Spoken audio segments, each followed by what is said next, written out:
June 23, 1941.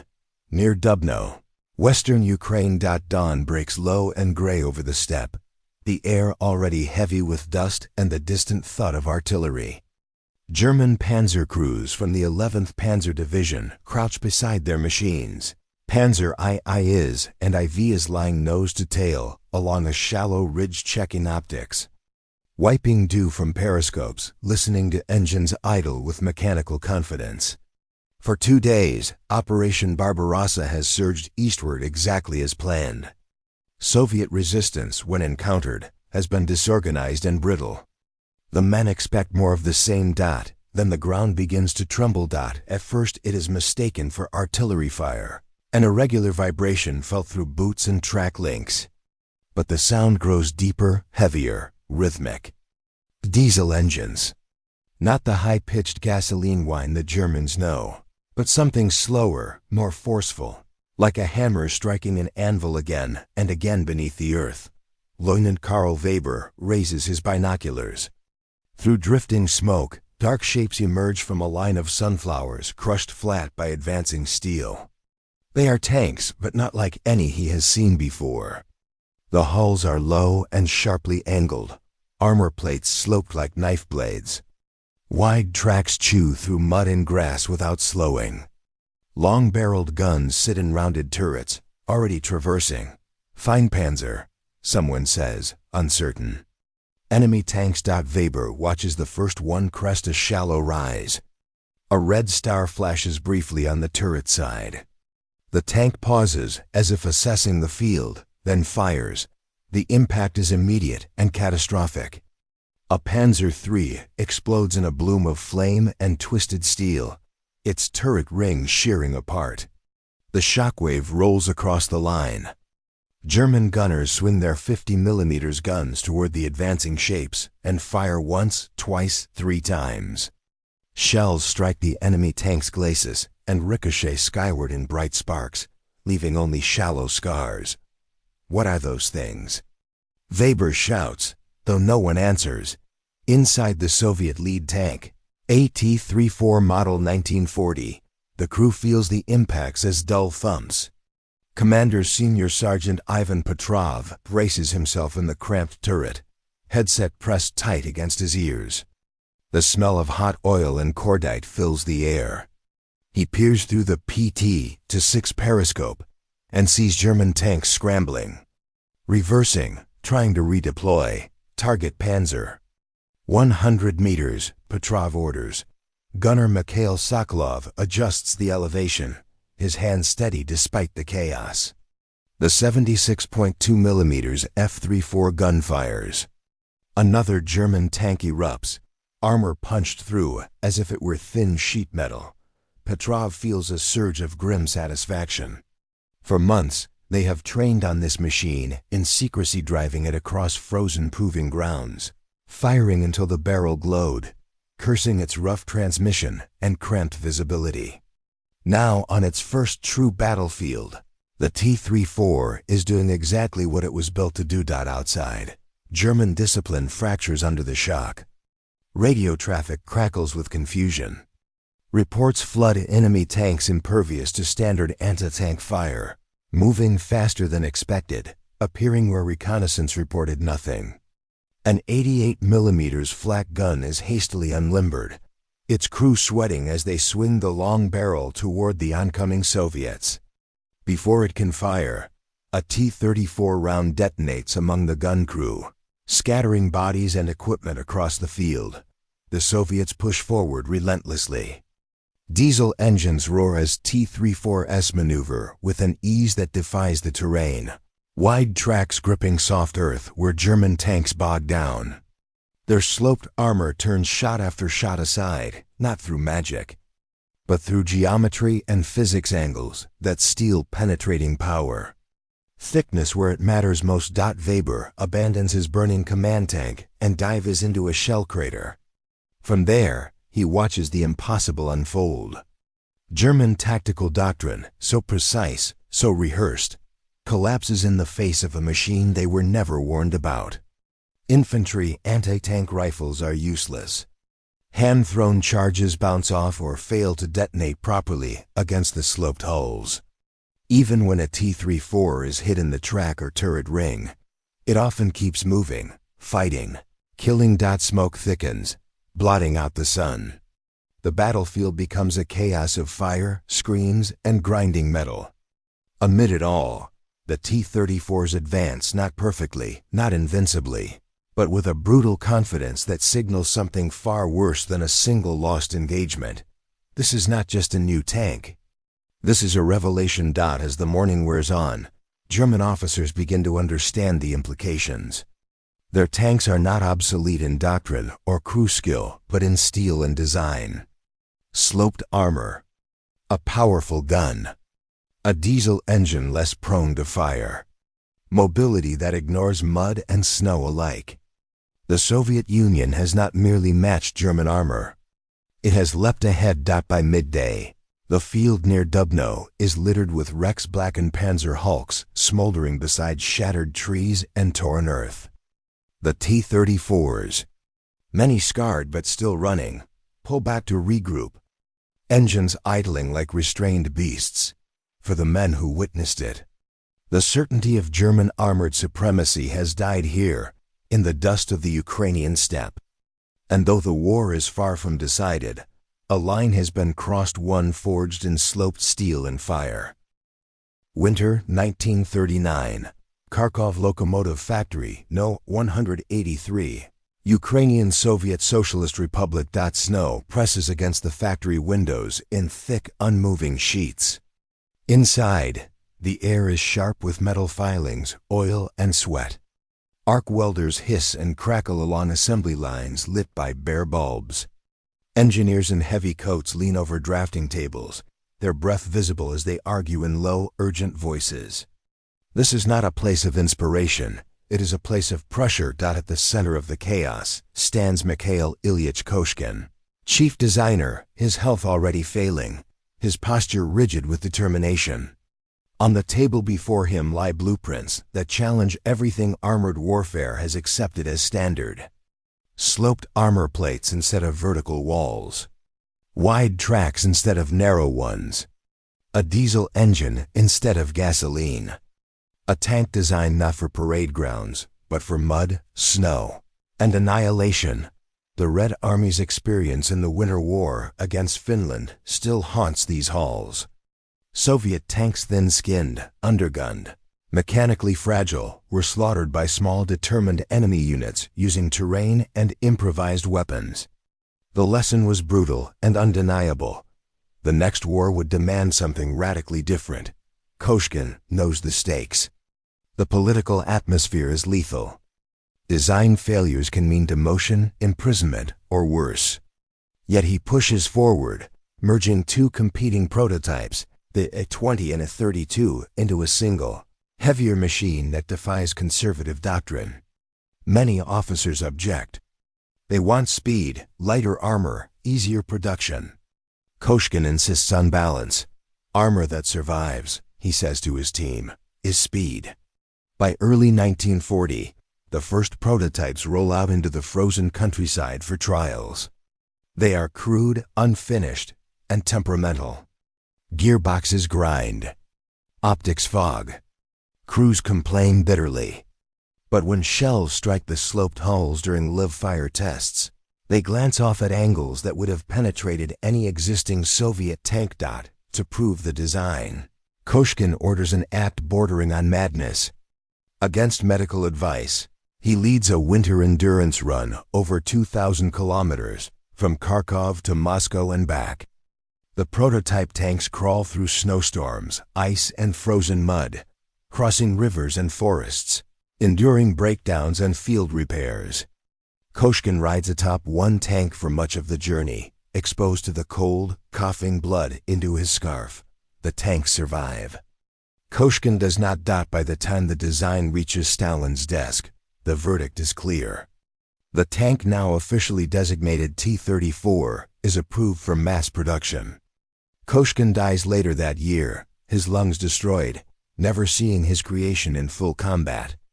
His successor, Alexander Morozov, inherits both the machine and the impossible task of building it. By the thousands. Factories across the Soviet Union are retooled. Skilled labor is scarce. Many workers are young, untrained, or exhausted. Weld seams are rough. Interior finishes are Spartan. Comfort is sacrificed entirely. The T-34 is not built to coddle its crew, it is built to survive long enough to kill the enemy. Inside the tank, conditions are brutal. The turret is cramped, forcing the commander to double as gunner in early models. Visibility is poor. Radios are rare, often reserved for command vehicles. The transmission is notoriously stiff, requiring immense strength to shift under combat stress. Crews curse the machine even as they trust it with their lives. What they do not yet know is how far ahead of its time it truly is. While Soviet factories labor under secrecy and urgency, German intelligence remains dangerously complacent. Reports of a new Soviet medium tank circulate, but they are dismissed or minimized. German doctrine still assumes qualitative superiority, better optics, better training, better coordination.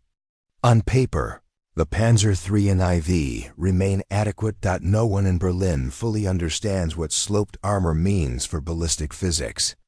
No one grasps how wide tracks will transform mobility in mud and snow. No one anticipates a diesel engine that reduces fire risk under penetration. By the summer of 1941, just over 1,000 T-34s are in service, scattered, unevenly trained, poorly coordinated.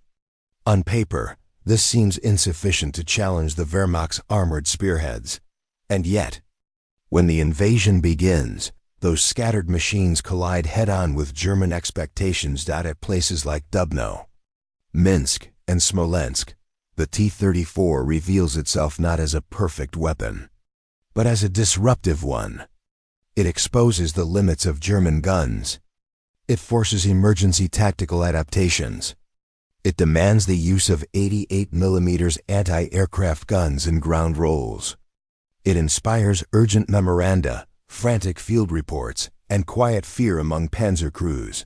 German soldiers begin to nickname it Der neue Russische Panzer, the new Russian tank. For the first time since the war began, German armor commanders are reacting instead of dictating. Their assumptions about range, penetration, survivability are suddenly unreliable.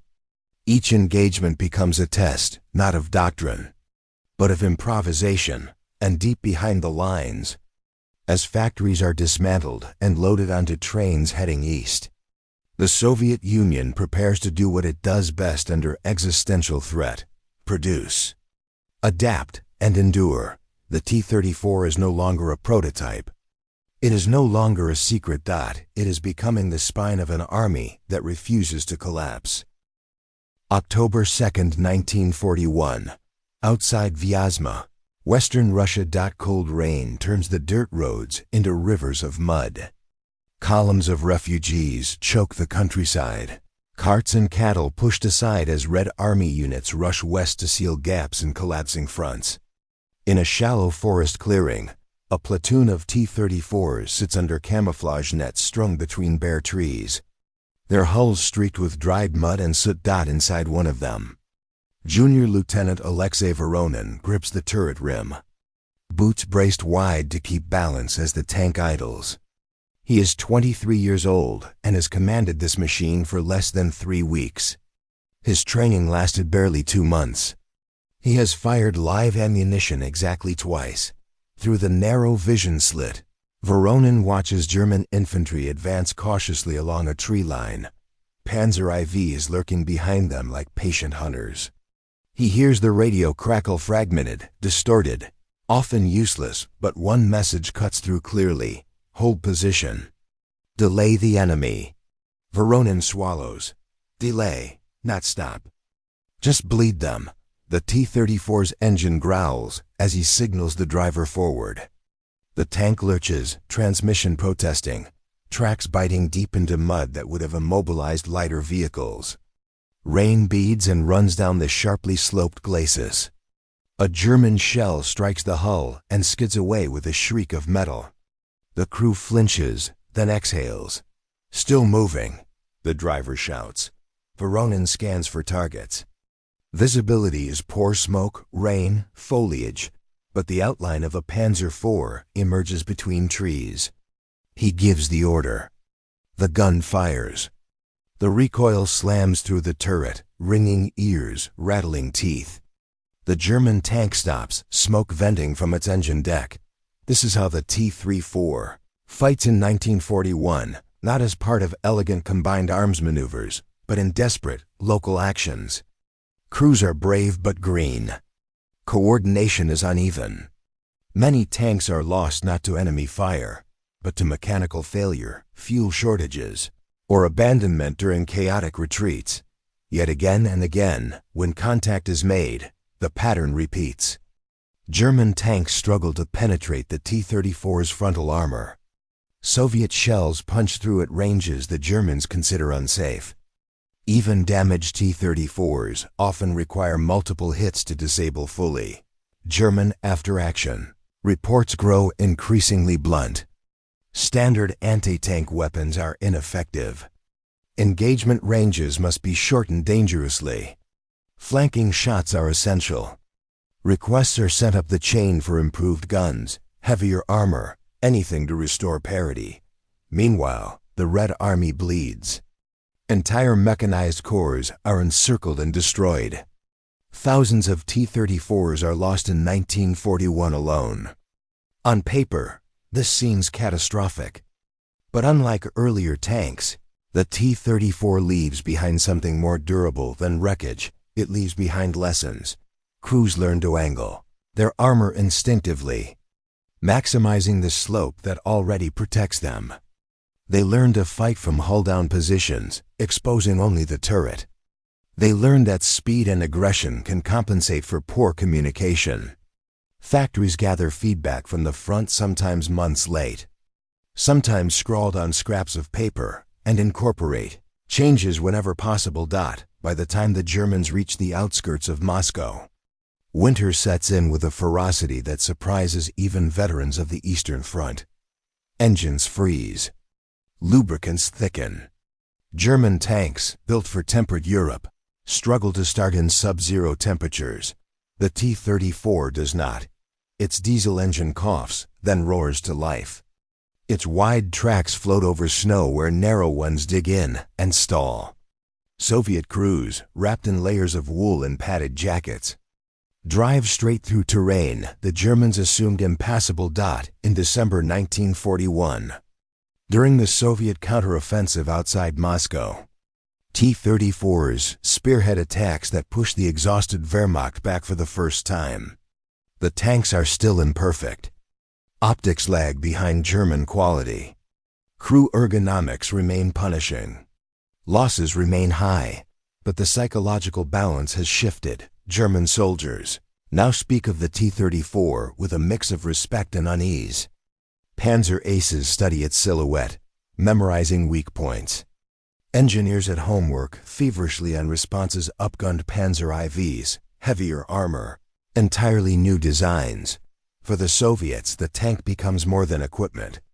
It becomes a symbol of survival under invasion. Posters depict it charging forward through smoke and snow. Factory workers see it as proof that their labor matters. Tankers, despite its flaws, trust it in a way they never trusted older machines. As 1941 closes, the T-34 has not won the war. It has not even stabilized the front everywhere. But it has done something just as critical. It has taken the initiative away from the enemy, and as the Red Army regroups, trains new crews, and builds new factories beyond the reach of German bombers, the T-34 is about to evolve, learning from blood, steel, and winter into something even more formidable. Summer 1942. Nizhny Tagil, deep in the Ural Mountains. The factory floor never truly sleeps. Day and night blend together under harsh electric lights as unfinished hulls roll forward on crude rails. Sparks cascade from welding torches. Foremen shout over the din of presses and engines. Here, far beyond the reach of German bombers, the Soviet Union has rebuilt its armored heart. The T-34 is changing, combat reports from 1941 lie stacked on workbenches lists of failures, complaints and hard-won insights written by men who fought and died inside the machine. Engineers read them carefully. Some problems cannot be solved quickly. Others can doubt the most visible change rises from the turret ring. Early T-34s forced commanders to act as gunners, splitting attention at the worst possible moment. Now, a redesigned hexagonal turret, nicknamed the Mickey Mouse turret by German crews for its twin hatches, adds space, marginally improved visibility, and a dedicated commander. It is not comfortable, but it is progress. Optics improve incrementally. Radios become more common, though still not universal. Manufacturing tolerances remain rough, but consistency improves. The goal is not perfection. The goal is sufficiency enough quality, produced in overwhelming quantity.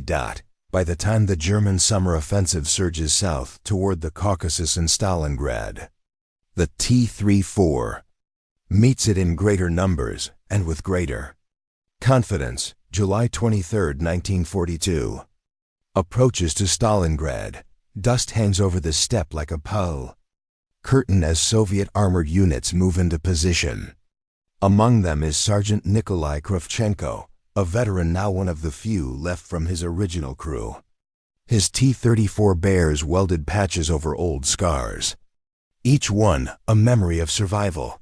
He listens to the radio clearer than it was a year ago as orders come down to counterattack. German armored thrust probing toward the Volga. He knows what waits for them. Panzer IVs with long-barreled 75mm guns. Self-propelled guns. Infantry armed with shape-charge weapons that can kill any tank if used correctly. The difference now is that fear no longer paralyzes him. When the engagement begins, the battlefield becomes a killing ground of movement and fire. T-34s advance in loose formations, firing on the move, using speed and numbers to overwhelm German positions. Losses are heavy. Tanks burn. Crews bail out or do not. But where once a single T-34 was an anomaly, now it is the norm. German gunners cannot cover every angle. Flanking shots come from multiple directions. Repairs are made overnight, sometimes under fire. Replacement tanks arrive constantly, crewed by men who have grown up in war. German commanders take notice.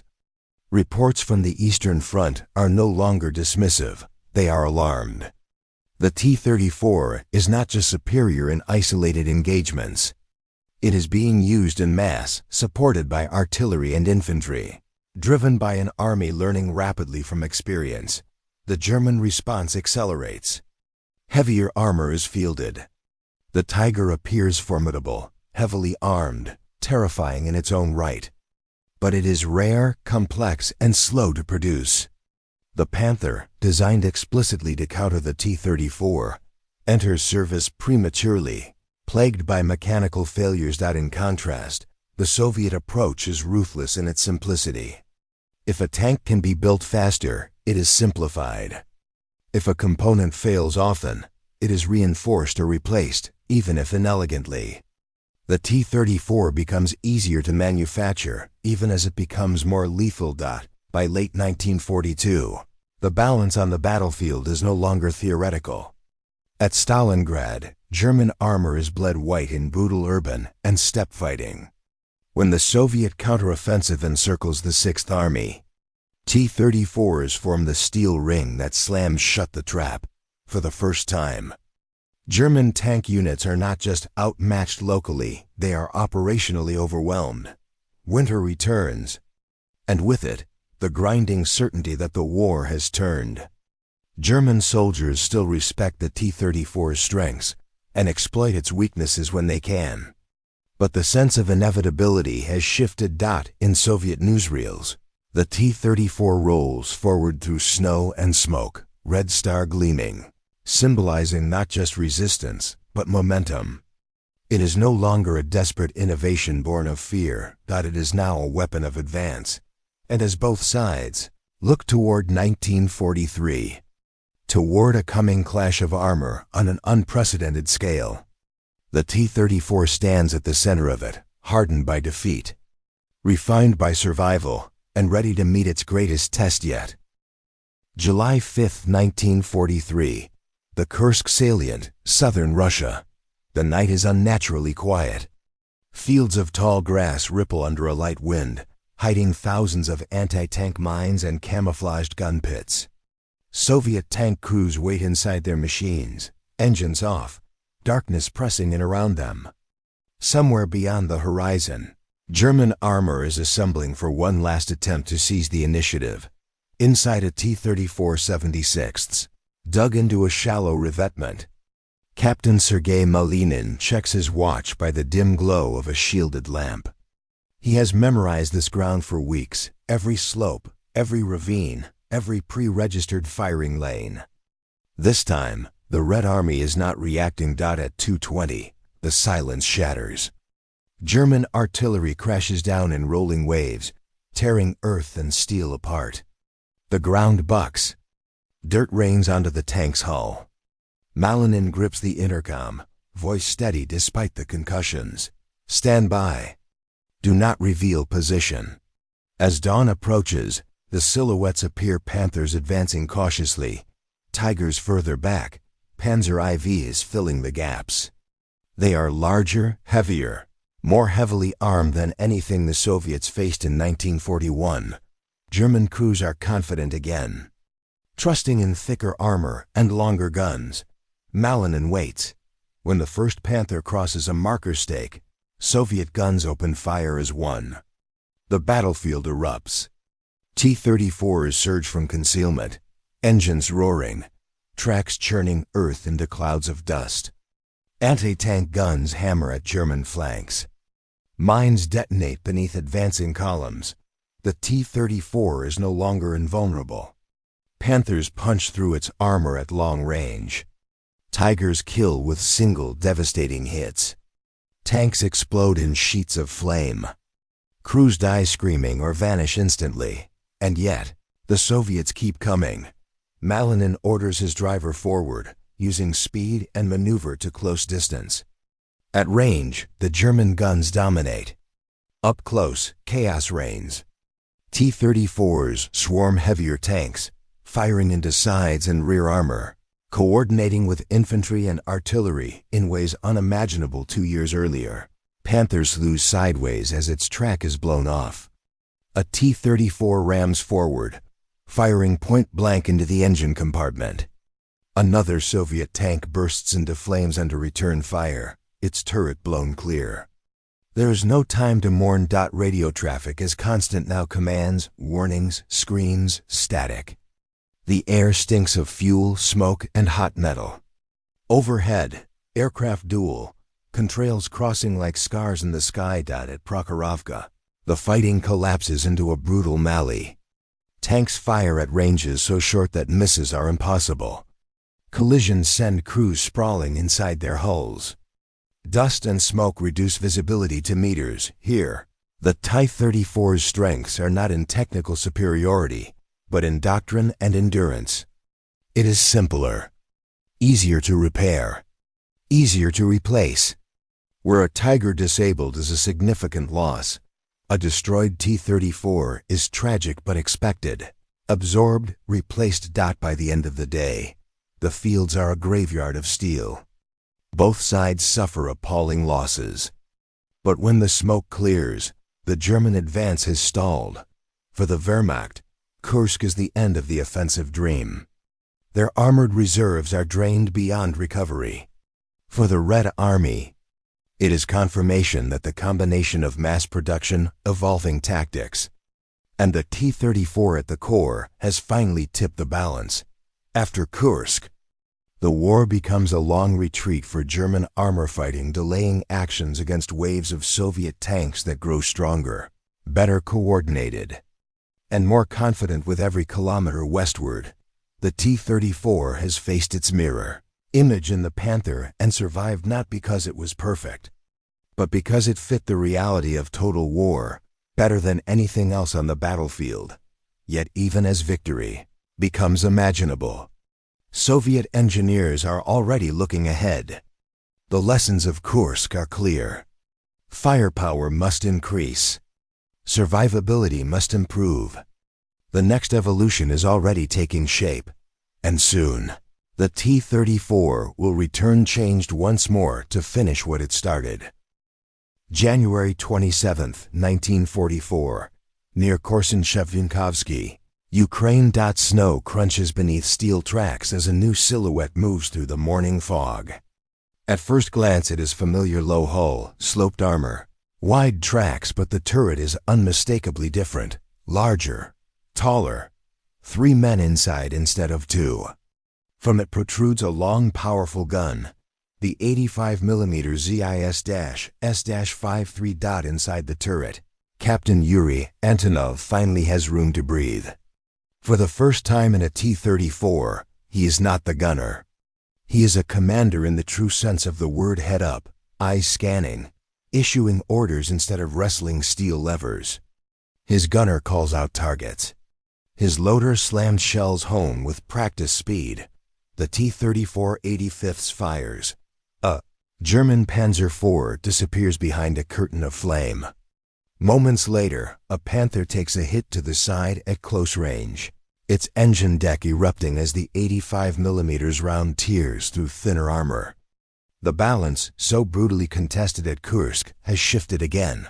The redesign is a direct answer to hard lessons learned. The older 76mm gun struggled against heavy German armor, except at dangerous ranges. The cramped 2-man turret limited situational awareness and command. The solution is not subtle, but it is effective. A larger turret ring. A true commander's position. A gun capable of killing any German tank from practical combat distances. Production surges. By the time of Operation Barbarossa in the summer of 1944, T-34 85s roll west in overwhelming numbers, forming the armored spearheads that smash through Army Group Center. German defensive lines collapse with shocking speed. Encirclements multiply. Entire corps vanish. For German tank crews, the fear returns sharper now, more personal. The T-34 85s is no longer merely hard to kill. It kills back, decisively. In Poland, in the Baltic states, across the plains of Hungary, Soviet tank armies advance with relentless momentum. Breakthrough follows exploitation. Rivers are crossed under fire. Cities are encircled and reduced. The T-34 85s is everywhere scarred, dirty, often repaired with field welds and scavenged parts, but always moving forward. April 16, 1945, Silo Heights. East of Berlin, the night sky turns white as thousands of artillery pieces open fire. The ground shakes continuously, a rolling earthquake of sound and flame. When the barrage lifts, T-34 85s surge forward through smoke and debris. Headlights blazing despite the risk, illuminating paths through minefields and shattered trenches. Inside his tank, Antonov feels the familiar vibration of the engine, the weight of weeks without rest. German resistance is desperate, now Panzerfausts fired from ruins, anti-tank guns hidden among rubble. But it is no longer cohesive. A Panther appears briefly between buildings, fires and retreats. Antonov's gunner tracks it, fires once. The shell strikes, and the German tank burns, abandoned by its crew. By the time Soviet tanks reach the outskirts of Berlin, the T-34 has become more than a weapon. It is an institution. Crews trust it instinctively. Infantry advance behind it. Civilians recognize its shape before they recognize the flag painted on its turret. On May 2nd, as Berlin falls, T-34 85s sit among the ruins, paint chipped, armor dented, engines ticking as they cool. Red flags hang from turrets and gun barrels. The war in Europe is over. The T-34 did not win the war alone. No weapon ever does. But it shaped how the war was fought, forcing the enemy to react, draining resources, dictating tempo. Its design philosophy balance, simplicity. Mass proved more decisive than technical perfection. When the guns fall silent, thousands of T-34s remain in service across Europe and beyond. Their legacy stretching far into the Cold War. They will be studied, copied, feared, and remembered, forged in desperation. Refined in blood and proven in victory, the T-34 stands as one of history's most consequential machines of war.